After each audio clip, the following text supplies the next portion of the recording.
tu aimes Alassane Ouattara, tu aimes Alassane Ouattara, si tu écoutes cette vidéo-là, plus jamais tu vas aimer Alassane Ouattara. Si tu es ivoirien, et que tu aimes Alassane Ouattara, là, je te jure, quand tu as fini d'écouter cette vidéo du ministre Awadon Melo, là, plus jamais tu vas aimer Alassane Ouattara.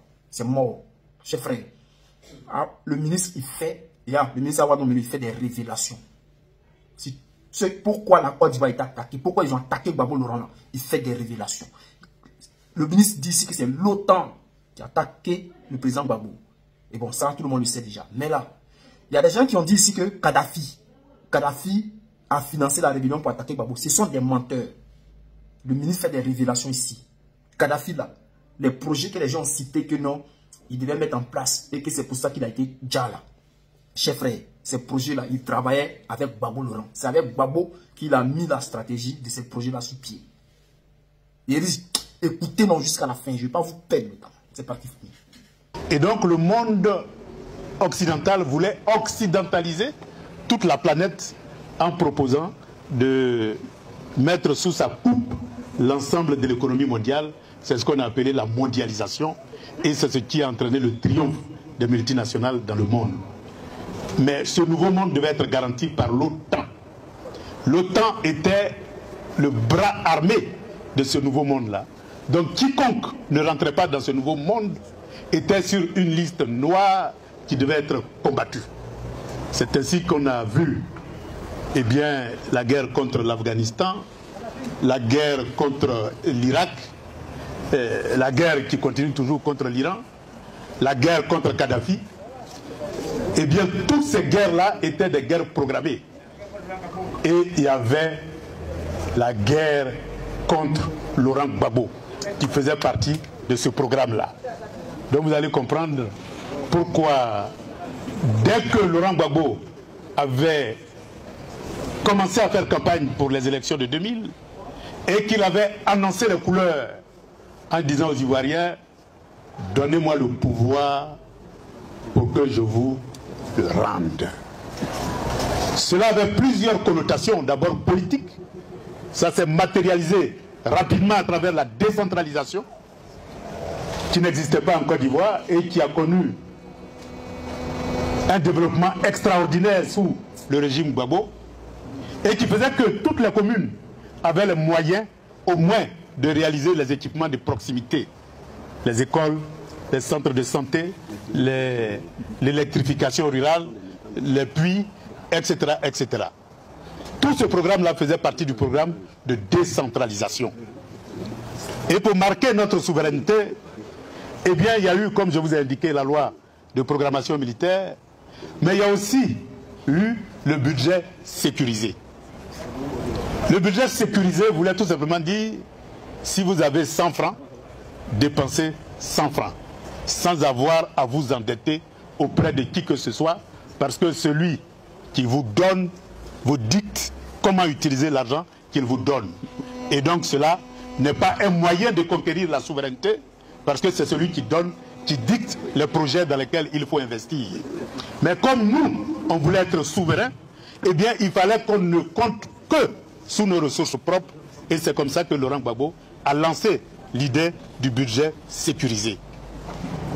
Et Laurent Gbagbo aussi a décidé aussi de payer la dette. Et donc, l'ensemble des recettes qu'on collectait pour financer l'État, la moitié servait à payer cette dette-là. Je dis bien la moitié servait à payer cette dette-là. Et l'autre moitié servait à faire fonctionner l'appareil d'État sans crédit.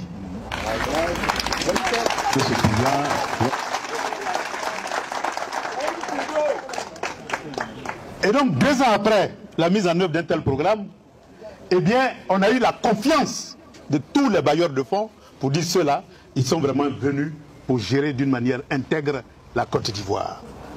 Et donc, tous les bailleurs de fonds étaient prêts à réduire la dette pour qu'on ait les moyens de financer le développement, parce que je vous ai indiqué que la moitié des ressources, c'est-à-dire près de 500 à 600 milliards de francs CFA par an, servait à payer la dette. Et donc, la réduction de notre dette permettait d'utiliser tout ce montant-là pour financer notre programme de développement. le programme de la refondation. Peut-être qu'un jour, je prendrai un jour spécial pour vous décortiquer l'ensemble des projets qui étaient contenus dans ce programme-là. Et la réduction de la dette permettait de financer la totalité de ce programme-là sans avoir recours à un emprunt quelconque. Le total du programme était chiffré à 6 800 milliards de francs CFA. Et la contribution de l'État, parce qu'on avait beaucoup misé sur le partenariat public-privé, la contribution de l'État n'était que de 2300 milliards de francs CFA qu'on pouvait facilement mobiliser si on avait réduit la dette en 2002. Eh bien, c'est lorsque le ministre Boun Boabré était dans l'avion pour aller négocier cette réduction de la dette qui allait permettre de développer la Côte d'Ivoire que le 19 septembre, il y a eu la tentative de coup d'État.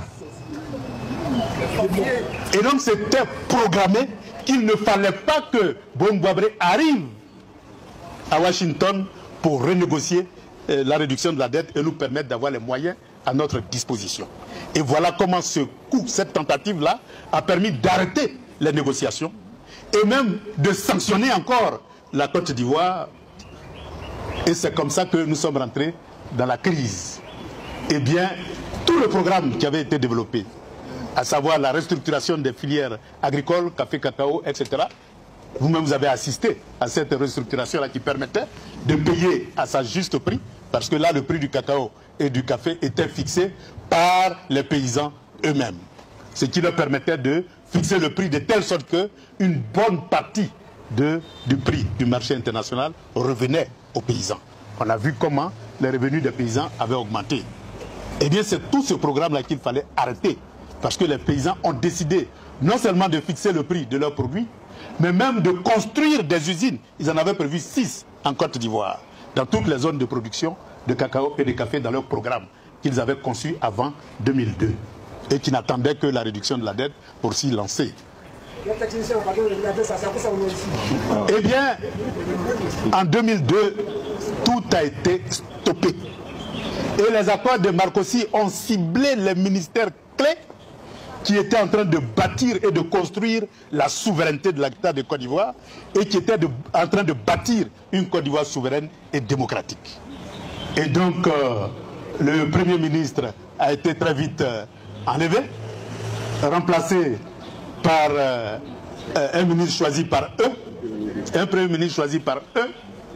Le ministre de l'Agriculture a été très vite mis de côté pour ne plus entendre parler du cacao aux paysans, parce qu'il fallait faire revenir toutes les multinationales qui avaient été chassées par cette politique-là. Et donc il a été très vite balayé. Le ministre des Finances a été mis de côté. Le ministre de l'Industrie a été mis de côté. Le ministre de l'Intérieur de côté, parce que la décentralisation, on ne voulait plus de cette politique-là. Et donc tous les grands changements qu'on voulait mettre en œuvre, eh bien, les ministères qui nous permettaient de mettre en œuvre ont été mis de côté. Et mieux, la réduction de la dette qui devait nous permettre de financer le programme de refondation, eh bien, a été stoppée net en 2002 avec la tentative de coup d'État. Voilà comment la Côte d'Ivoire est rentrée dans une période de crise où on ne pouvait plus mettre en œuvre le programme de refondation qui a été remplacé par le programme de l'INAS Marcoussis. Donc de 2002 jusqu'en 2010, celui qui vous dit qu'on a appliqué notre programme, eh bien c'est pas vrai. On a appliqué le programme de l'INAS Marcoussis, le programme de la rébellion. Mais malgré tout ceci, eh bien Laurent Gbagbo n'a pas baissé les bras. Il a dit, même si nous n'avons rien, même si on n'a pas pu obtenir la réduction de la dette, mais le peu de ressources que nous avons, nous allons mettre à disposition des communes pour continuer le développement des communes. Nous allons dégager une partie pour relancer les grands travaux. C'est ainsi que le programme de transfert de la capitale a été conçu pour désengorger Abidjan, faire respirer Abidjan.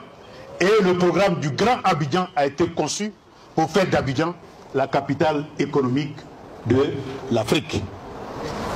Donc l'ensemble de ces programmes et de ces projets, les bailleurs de fonds pensaient qu'on s'endettait pour le financer.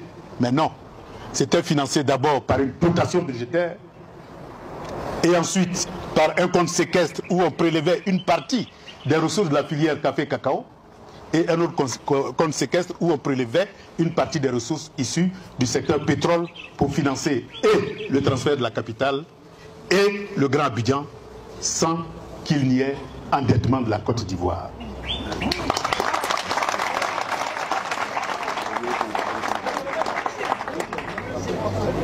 Le seul emprunt qui a été contracté, c'était avec le monde arabe pour construire l'autoroute Abidjan-Yamoussoukro, parce que ça faisait partie intégrante du transfert de la capitale. Il fallait non seulement l'autoroute Abidjan-Yamoussoukro, mais il fallait un train à grande vitesse pour relier Abidjan et Yamoussoukro et créer les conditions de fluidité entre Yamoussoukro, capitale politique, et Abidjan, capitale économique. Et c'est avec l'appui de Kadhafi que nous avons pu convaincre les Arabes pour nous aider à financer ce programme-là. Mais aussi le transfert de la capitale a été soutenu par la Chine qui a financé le premier dispositif, c'est-à-dire l'hôtel des députés à Yamoussoukro. Et tout le reste du programme, c'était sur fonds propres, où on avait entamé l'Assemblée nationale, on avait entamé le palais présidentiel et on avait entamé l'aménagement de la zone administrative de Yamoussoukro. Et c'est encore sans endettement que nous avons initié le projet de l'autoroute Bassam et que nous avons initié le pont de Jacquesville, que nous avons voulu financer sans péage le 3e pont d'Abidjan, parce que nous avons mobilisé une partie des ressources de la filière café-cacao pour ne plus qu'on entende parler de péage sur le 3e pont d'Abidjan. Et quand on partait, tenez-vous bien, il y avait 60 milliards mobilisés dans ce compte séquestre. Et lorsqu'on fait toutes les études avec les Chinois, les 60 milliards, c'est ce qu'on appelle dans notre langage, excusez-moi, le déboursé sec, c'est-à-dire tout ce qu'il fallait dépenser, pour construire ce pont-là, sans endettement. Eh bien, ça veut dire quoi? On pouvait construire ce pont sans endettement. Et on n'était pas obligé de mettre un péage sur ce pont-là. Eh bien, lorsque on a été chassé du pouvoir par Sarkozy, eh bien, très vite, Bouygues est revenu avec son projet, qui était initialement autour de 120 milliards, mais très vite, ils ont monté à 180 milliards. Et donc, tous les programmes que nous avons conçus, eh bien, ça a été récupéré et ils disent que c'est eux qui l'ont réalisé. Mais ce n'est pas grave, c'est la continuité de l'État. Donc voilà ce que Laurent Gbagbo a fait pour bâtir la souveraineté. Et voilà comment on a été contre-attaqué par le monde hégémonique qui ne voulait pas du tout que des pays souverains puissent leur tenir tête dans leur volonté de gouverner et de contrôler l'économie du monde. Parce que l'Union soviétique était out et la Chine était encore une puissance émergente. Elle n'avait pas la capacité qu'elle avait aujourd'hui. Et donc ils étaient tout puissants et ils faisaient ce qu'ils voulaient des États qui ne voulaient pas s'aligner sur leurs standards. Donc ce ne sont pas les rebelles qui nous ont vaincus. C'est bien l'OTAN qui nous a vaincus. Et l'OTAN nous a vaincus comme l'OTAN a vaincu Kadhafi, comme l'OTAN a vaincu l'Irak, comme l'OTAN était en train de s'acharner sur la Syrie, etc., etc. Et bien toutes ces guerres-là, c'était pour mettre fin à toutes les souverainetés et faire régner l'ordre de la mondialisation sous le contrôle de l'économie occidentale. Et donc nous avons été victimes. Et les rebelles n'étaient que des complices d'une telle politique, puisqu'il leur fallait des complices pour accomplir leur sale besogne en Côte d'Ivoire. Mais malgré tout ceci, eh bien, Laurent Gbagbo avait compris très tôt une seule chose, c'est que si toutes les forces progressistes en Afrique étaient unies, on pouvait résister à ce vent de mondialisation qui s'abattait sur le continent africain. Voilà pourquoi en 2001, il a soutenu la candidature de Sy Amara, qui a été élu par l'ensemble des chefs d'État, secrétaire général de l'Organisation de l'Unité africaine. Et donc c'est sous sa houlette et sous recommandation du président Laurent Gbagbo et de Kadhafi, parce que Kadhafi en 1999 à Sirte a convoqué tous les chefs d'État pour dire le vent qui souffle contre les souverainetés nous devons nous organiser pour faire de l'union de notre organisation commune un instrument de résistance, mais un instrument de souveraineté continentale. Donc il fallait passer de l'organisation de l'unité africaine, qui a été un instrument de décolonisation du continent et un instrument de lutte contre l'apartheid. Il fallait passer, puisque tous les pays africains étaient devenus indépendants, il fallait maintenant s'attaquer à l'indépendance économique et à l'unité du continent. Et donc il fallait passer de l'organisation de l'unité africaine à l'Union africaine. Et en même temps, en 2000, il avait un complice qui était Laurent Gbagbo et un acteur, un maître d'œuvre qui était Essi Amara. Et donc c'est sous Essi Amara, sous la direction de Laurent Gbagbo et de Kadhafi, que l'Afrique est passée de l'organisation de l'unité africaine à l'Union africaine, avec comme objectif l'intégration politique et l'intégration économique du continent africain. Voilà pourquoi Laurent Gbagbo est une chance pour le panafricanisme et voilà pourquoi Laurent Gbagbo est une chance pour la souveraineté.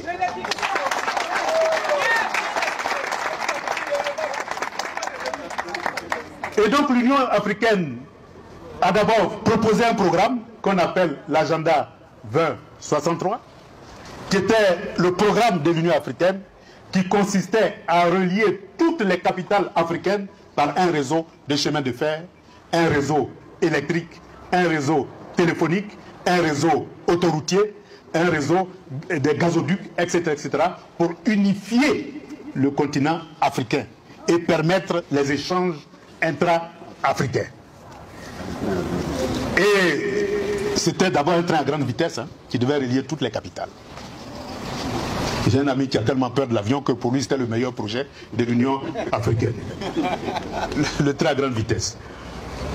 Et donc en plus de ce programme d'infrastructure, eh bien il y avait le programme politique et économique. L'objectif du programme politique, c'était qu'en 2063, on puisse créer les États-Unis d'Afrique. Et le programme économique, c'était d'abord la création de la Banque centrale africaine. Tous les textes avaient été conçus et le siège de cette banque centrale, c'était Lagos. Et il y avait le Fonds monétaire africain qui devait permettre à l'Afrique de se doter d'un fonds qui allait remplacer le Fonds monétaire international. Tous les textes avaient été conçus et le siège était à Yaoundé. Et Kadhafi avait décidé de financer l'ensemble de ces structures-là. Et la Banque d'investissement africain, qui avait pour siège la Libye, et dont tous les textes avaient été conçus, le siège identifié, eh bien, cet instrument-là devait permettre de remplacer la Banque mondiale. Et donc le Fonds monétaire et la Banque mondiale n'étaient plus nécessaires dans la stratégie de contrôle de notre économie. Donc ces trois institutions financières permettaient d'arracher notre souveraineté monétaire et financière pour un développement autocentré du continent africain.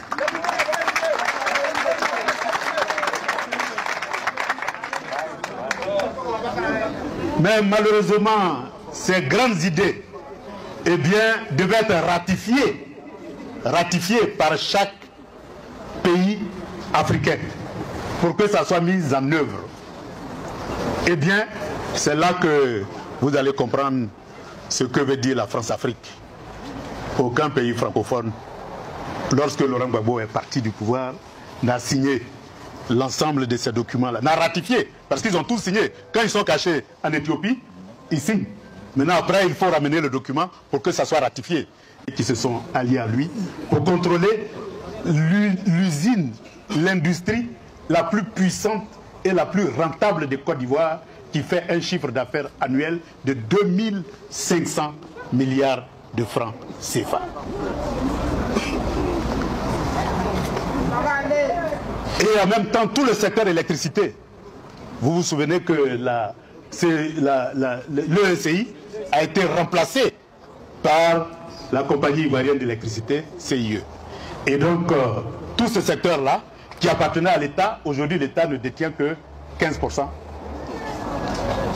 Et le reste, ça ne nous appartient plus. Et tout le secteur électricité appartient maintenant à des groupes multinationales, c'est-à-dire Bouygues pour le secteur gaz et puis d'autres groupes pour le secteur thermique. Et donc tout ce secteur-là est contrôlé pratiquement à 85% par des multinationales telles que l'hégémonie occidentale l'avait prévu. Donc voilà pourquoi le prix de l'électricité ne cesse d'augmenter et que les coupures d'électricité ne cessent d'augmenter. Parce que nous payons cher un produit de mauvaise qualité. Et donc, même la Gestoci, qui est chargée de gérer le stock sécuritaire de la Côte d'Ivoire en matière de pétrole, c'est-à-dire si on est sous sanction, eh bien on peut au moins alimenter nos véhicules, eh bien la restructuration fait que l'État a perdu la majorité dans ce secteur-là, et c'est Total qui est encore là-bas avec d'autres partenaires. Donc voilà comment tous les secteurs stratégiques de notre économie, je ne parle même pas des banques, eh bien la banque de l'agriculture a été privatisée, là c'est déjà parti, même notre banque CIB eh bien, a été privatisée, c'est parti.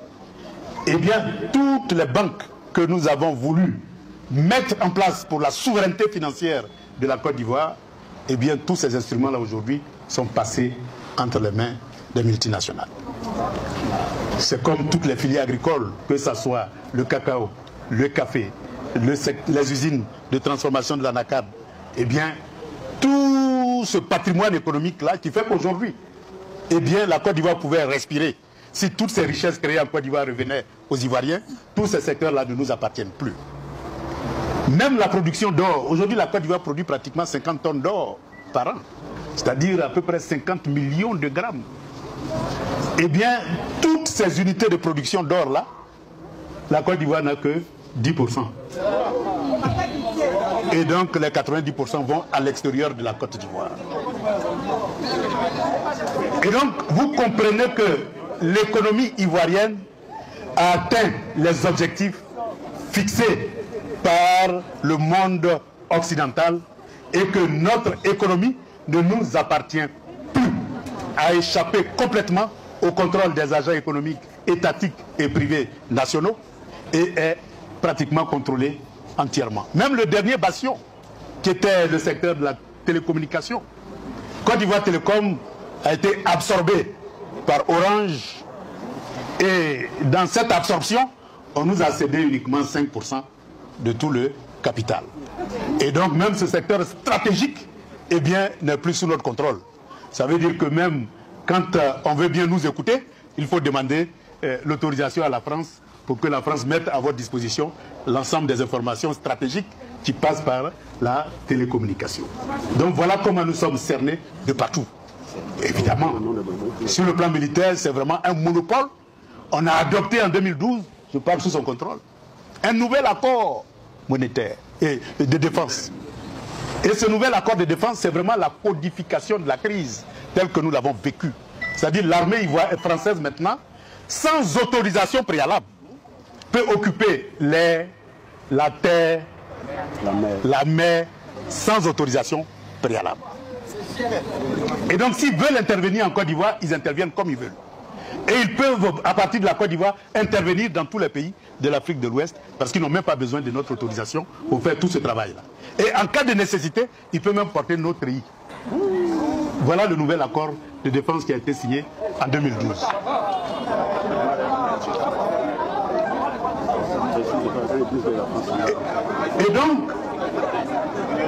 Et donc, en termes de souveraineté en matière de défense, eh bien, mon ami Lida peut déchirer sa loi de programmation militaire parce que ça n'a plus d'intérêt pour le nouveau régime que nous avons.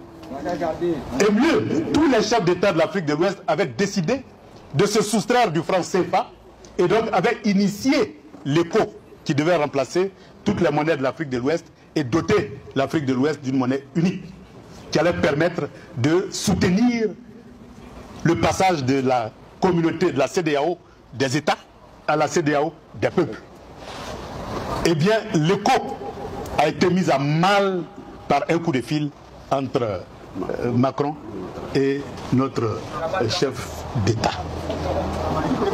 Et donc ce projet de souveraineté monétaire est aussi balayé. Et donc plus de souveraineté militaire, plus de souveraineté monétaire, plus de souveraineté économique. Et ce qui nous reste, notre droit de vote, eh bien, on veut maintenant nous arracher. Et donc on demande tout simplement la révision de la liste électorale pour que tous les Ivoiriens qui depuis 2019 boycottent toutes les élections et donc qui n'ont trouvé aucun intérêt à s'inscrire sur une liste électorale, eh bien tout cela, une bonne partie n'est pas encore sur la liste électorale. On leur a enlevé leur droit de vote. Et Laurent Gbagbo, c'est-à-dire lorsque vous allez en Russie, en Chine, au Brésil, partout, les deux noms qu'on connaît, parce que quand vous dites Ivoirien, pour un Chinois de Shanghai, vraiment, il ne sait pas ce que ça veut dire. Vous êtes obligé de dire non, le pays de Gbagbo ou le pays de Drogba. Voilà les deux noms qu'on connaît. C'est comme quand vous allez en Russie.